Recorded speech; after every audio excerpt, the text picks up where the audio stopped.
নমস্কার বন্ধুরা, আমার চ্যানেলের আরেকটি নতুন পর্বে আপনাদের সবাইকে স্বাগত জানাই। আশা করছি আপনারা সবাই ভালো আছেন, সুস্থ আছেন।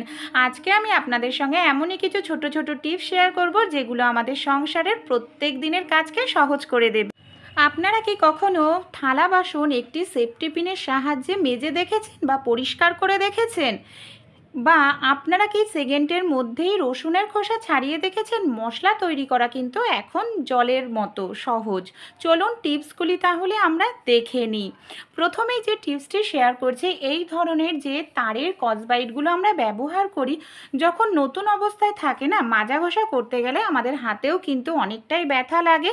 তাই আর যখন পুরনো হয়ে যায় তখন এর মধ্যে নোংরা খাবার দাবার ঢুকে যায়, এরকম দলা পাকিয়ে যায়।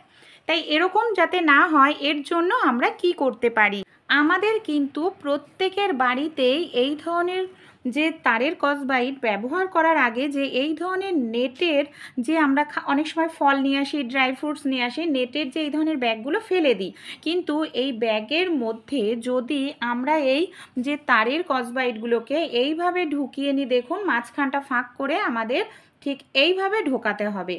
তারপর এইভাবে ওপরের সাইড দেখুন রোল করে করে তারের কসবাইটটাকে এইভাবে নেটের যে ব্যাগটার সঙ্গে পেঁচিয়ে দিতে হবে। এইভাবে যদি আমরা কসবাইটটাকে রেডি করে নিই তাহলে কিন্তু দুটো উপকার হবে। একটি, যখন নতুন অবস্থায় ধার থাকে আমাদের হাতে ব্যথা লাগবে না। আরও যে উপকার হবে, যখন এটা পুরনো হয়ে যাবে গুটিয়ে যাবে না, আর এর মধ্যে নোংরা খাবার দাবারও আটকে থাকার সম্ভাবনা থাকবে না। অনেক দিন আপনারা এটাকে ইউজ করতে পারবেন। অবশ্যই এইভাবে একবার হলেও ইউজ করে দেখবেন। আশা করছি টিপসটি আপনাদের একটু হলেও কাজে আসবে। ভালো লেগে থাকলে একটি লাইক করবেন, আর আমার চ্যানেলের নতুন বন্ধু হলে সাবস্ক্রাইব করে আমার পাশে থাকবেন। চলুন তাহলে পরের টিপসটি বা আইডিয়াটি দেখে নিই।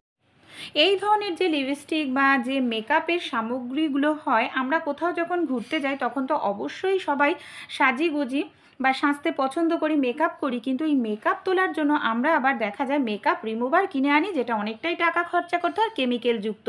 কিন্তু আমাদের বাড়িতে কম বেশি প্রত্যেকেরই ভ্যাসলিন থাকে। তাই মেকআপ হোক কিংবা লিপস্টিক, আইলাইনার, যে কোনো কিছুই আপনারা যদি খুব সহজেই তুলতে চান, একটুখানি ভ্যাসলিন নিয়ে নেবেন, তার উপর এইভাবে একটুখানি কয়েক সেকেন্ড ডলবেন, দেখবেন যে আপনাদের লিপস্টিক, মেকআপ, আইলাইনার খুব সহজেই উঠে পরিষ্কার হয়ে যাচ্ছে। এমনকি আপনাদের ত্বকেরও ক্ষতি হবে না, অনেকটা টাকাও খরচা করতে হবে না। দেখুন কত সহজেই আমি লিপস্টিকটা তুলে নিলাম। মেকআপও কিন্তু আপনারা এই পদ্ধতিতে তুলে নিতে পারেন। চলুন পরের টিপসটি দেখে নিই। এখানে একটি আলু নিয়ে নিচ্ছি, আলুটাকে আমি অর্ধেক করে কেটে নেব। এই আলুটাকে তাহলে আমি কি কাজে ব্যবহার করব চলুন দেখে নিই। আমাদের বাড়িতে যে আয়নাগুলো থাকে না, আয়নাতে দেখা যায় দাগ ছোপ পড়ে যায়, দেখতেই পাচ্ছেন।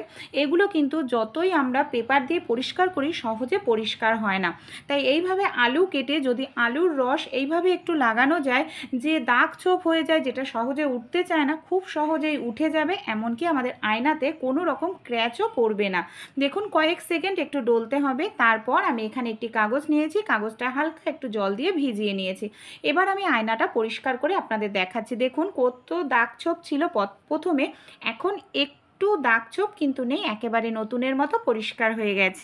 চলুন তাহলে পরবর্তী যে টিপসটি আছে সেটা দেখে নিই। বন্ধুরা, অনেক সময় হয় আমরা অল্প পরিমাণে আমাদের লঙ্কা বা মশলা পেস্ট করার প্রয়োজন পড়ে, সে যে কোনোই হোক, জিরে পেস্ট হোক কিংবা লঙ্কা, রসুন, আদা, পেঁয়াজ। তা এই অল্প পরিমাণে মশলা মিক্সিতে দিলেও পেস্ট করা যায় না, আবার শিলনোড়াও তো অনেকের বাটতে ইচ্ছে করে না, বা অনেকের বাড়িতে এখন কিন্তু শিলনোড়া থাকেও না। তাই কিভাবে সামান্য পরিমাণ মশলা আমরা খুব সহজেই পেস্ট তৈরি করে নিতে পারবো বা বেটে নিতে পারবো বিনা কিছু মিক্সার মেশিন বা শিলনোড়া, হামালদিস্তা ইউজ করা ছাড়াই, একটি বেলন দিয়ে। কিভাবে? এখানে আমি নিয়ে নেব একটি বেলন আর একটি ছোট্ট গ্লাসের মধ্যে আমি এখানে লাল দেখে কাঁচা লঙ্কা নিয়েছি, লঙ্কাগুলোকে দেখো দিয়ে দিলাম। এখানে শুকনো লঙ্কাও তোমরা এইভাবে পেস্ট করতে পারো, কিন্তু শুকনো লঙ্কাটাকে একটু জল দিয়ে ভিজিয়ে রাখতে হবে।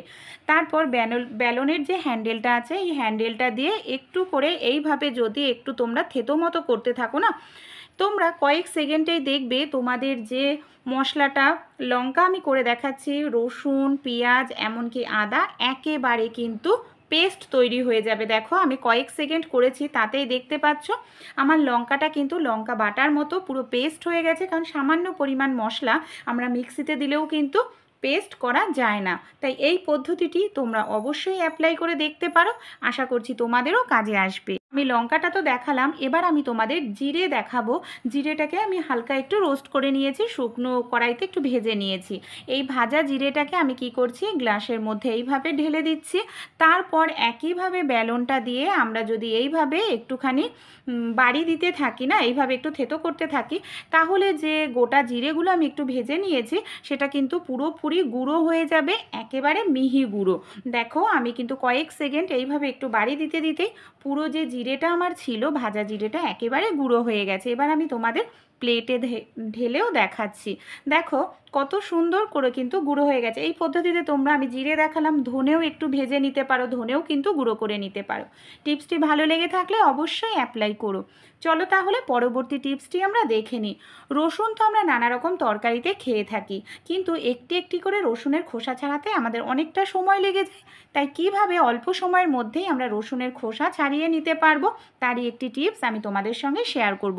এখানে আমি একটি পাত্র নিয়ে নিয়েছি, পাত্রের মধ্যে রসুনগুলোকে নিয়ে নিচ্ছি। এরপর এই পাত্রের মধ্যে আমি দিয়ে দেব জল, কিছুটা জল দিয়ে এর মধ্যে আমি নর্মাল জল দিয়েছি, তারপর আমি 2-3টে বরফ দিয়ে দিচ্ছি, তোমরা ঠান্ডা জলও দিতে পারো। এটাকে আমি 1 মিনিটের জন্য এইভাবেই রেখে দেব।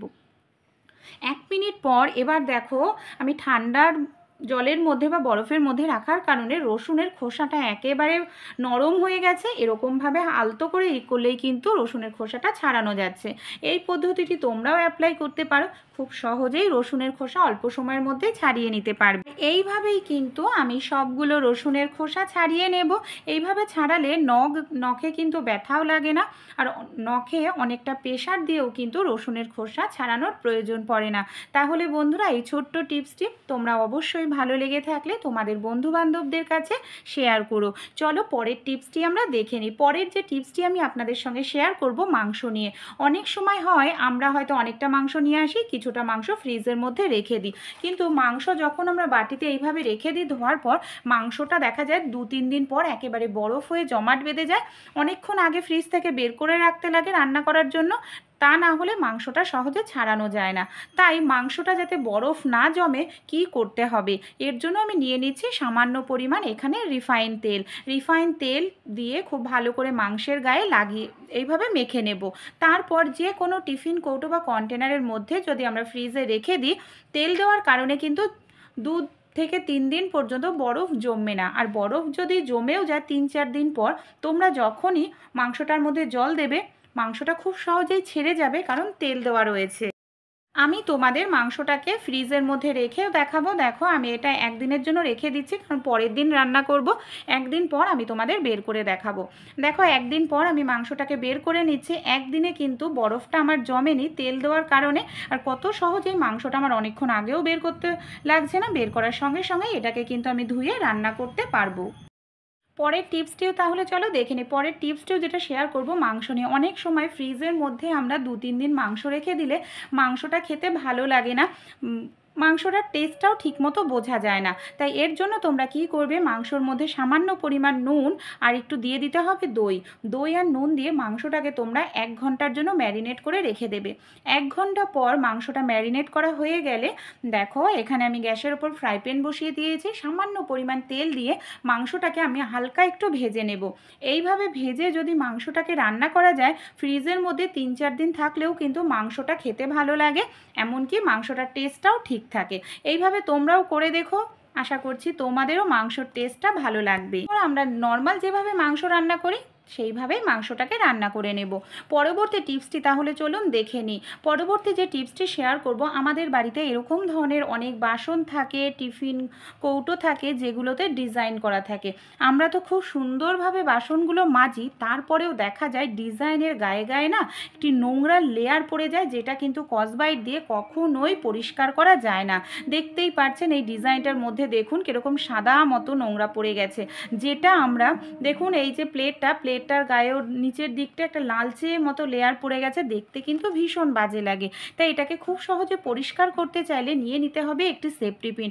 যদি আপনারা বাসনটাকে জলের মধ্যে, যখন বাসনটা মাজবেন জলের মধ্যে ভিজিয়ে রাখেন, তাহলে কিন্তু এই নোংরাটা তুলতে আরও বেশি সহজ হবে। চাইলে এখানে টুথপিকও ইউজ করতে পারেন সেফটি পিনের বদলে, কিন্তু টুথপিক দিলে কি হবে, টুথপিকটা যেহেতু কাঠের তৈরি হয় তাই কিন্তু সহজেই জল লাগলে এটা আরও ভেঙে যাবে, তাই সেফটি পিনটা ইউজ করাই বেশি ভালো আমার মনে হলো। দেখুন এইভাবে আমি প্লেটটাও আপনাদের ঘষে দেখাচ্ছি, কিন্তু এইভাবে আপনারা বাসনের নোংরা তুলে ফেলতে পারবেন।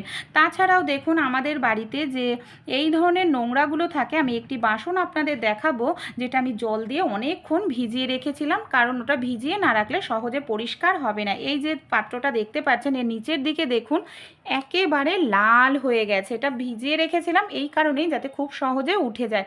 এবার সেফটি পিন দিয়ে আমি এইভাবে একটু ডলে নিচ্ছি, ডলে নিলে যে লালটা লেয়ার ছিল দেখুন, দেখতে পাচ্ছেন একেবারে নোংরাগুলো কত সহজেই আমরা পরিষ্কার করতে পারছি, যেটা কিন্তু স্কচব্রাইট দিয়ে বা যে তারের স্কচব্রাইট দিয়ে হয় সেটা দিয়ে কিন্তু যতই আমরা মাজা ঘষা করি এটা কিন্তু উঠবে না।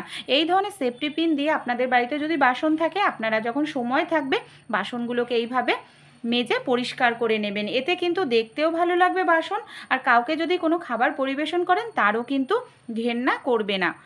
তাছাড়াও আরও একটি টিপস, আমাদের বাড়িতে যখন আমরা এই ধরনের যে গ্রেটারগুলো দিয়ে কোনো কাজ করি অবশ্যই তো খুব ভালো করে মেজে নিই গ্রেটারগুলো, কিন্তু গ্রেটারগুলো সাবান দিয়ে মাজার কারণে ছোট ছোট ছিদ্রের মধ্যে দেখা যায় সাবান থেকে যায়। যতই জল দিয়ে ধুই না কেন দেখুন সাবানগুলো কিন্তু সামনের পিঠে বোঝা যায় না, পেছনের দিক দিয়ে সাবানগুলো থেকে যায়, অনেক সময় শুকিয়ে যায় খেয়াল করি না, আবার এটা দিয়ে গ্রেট করতে থাকি, এর ফলে সেই সাবানের জিনিসগুলো কিন্তু আমাদের পেটে চলে যায়। তাই অবশ্যই যখন গ্রেটার এইভাবে মাজবেন, যদি সাবান থাকে এইভাবে সেফটি পিন দিয়ে আপনারা সাবানটাকে পরিষ্কার করে নিতে পারবেন। টিপসগুলি ভালো লাগলে অবশ্যই একটি লাইক